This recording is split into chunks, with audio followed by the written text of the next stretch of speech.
Hey everybody, Richard Roy 2 here.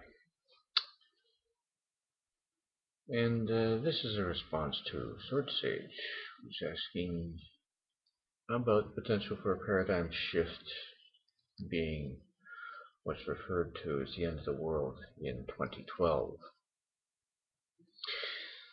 Um, hey Swordsage, great video as usual. Really enjoyed that. Alright, I don't. All you people, if you don't know Swordsage, we've had discussions back and forth. And he puts out great videos, discusses many of the social issues that go on. I'm really pumped about the Occupy movement, and I like what's going on, and makes certain references to 2012 and shifts in the way that people think being a cause for great change in the way that societies form. And you and I have come across this sort of idea before. We've discussed this, that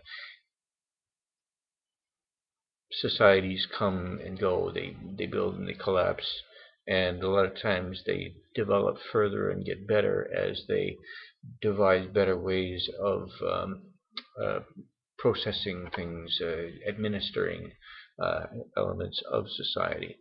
The paradigm issue is a really interesting one, and I can see quite a shift going on with the Occupy movement, because it seems to be something that people are working on, saying that no, we're not going to go on the way we've been going on because we can see the damage and the destruction.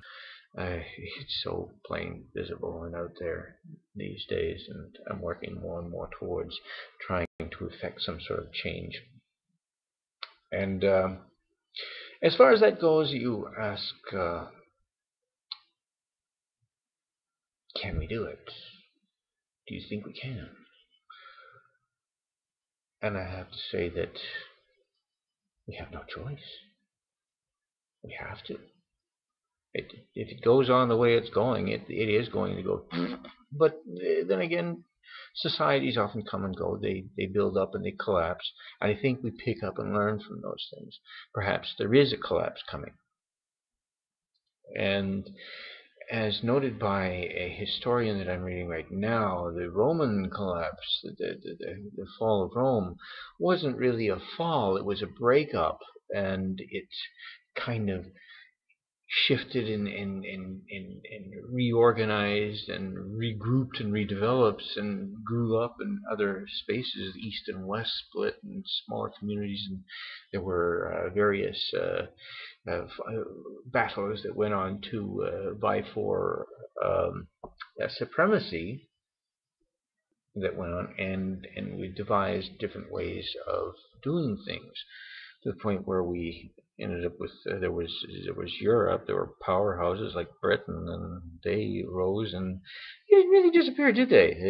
They're still there. They're just not the powerhouses they once were. America came along and it became a powerhouse, and it looks like it's in the throes of a so-called collapse, but not necessarily a disappearance, just simply a diminishment, and something else may come along, such as perhaps it'll be China, perhaps it'll be somebody else, perhaps it'll be Canada.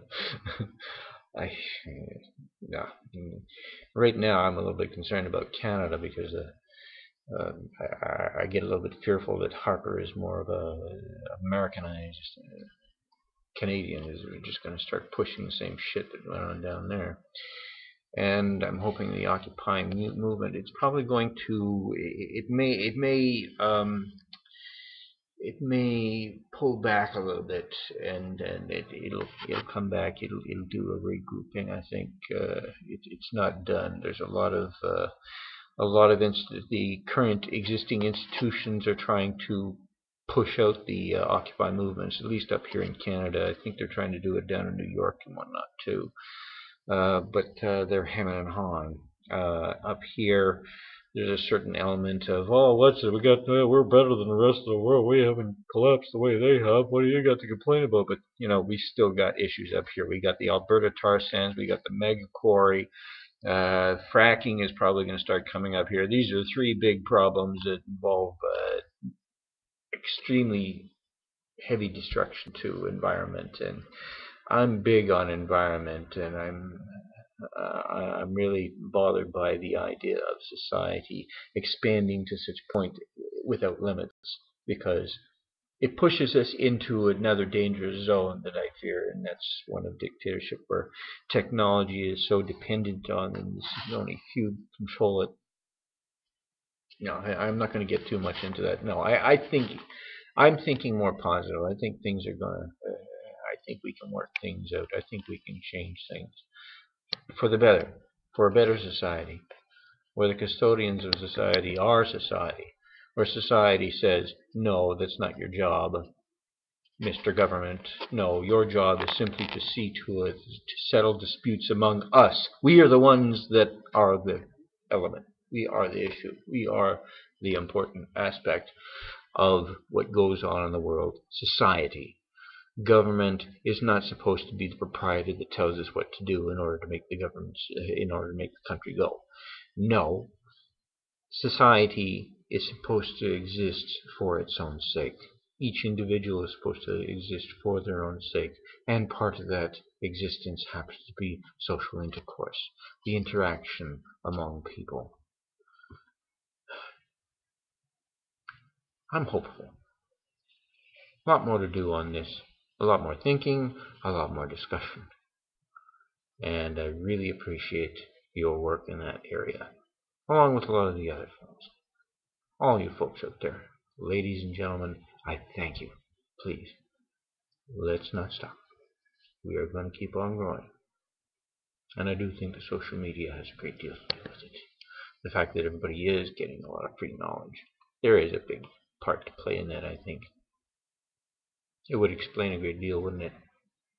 A lot of the big institutions, such as the music industry and the movie industry, seem to be collapsing and falling by the way. Even the education system may be falling by the wayside as well, because there's a great deal to be learned out here. There's some people poo-poo it, but I think there's good stuff here. Anyways, my 2 cents for the moment.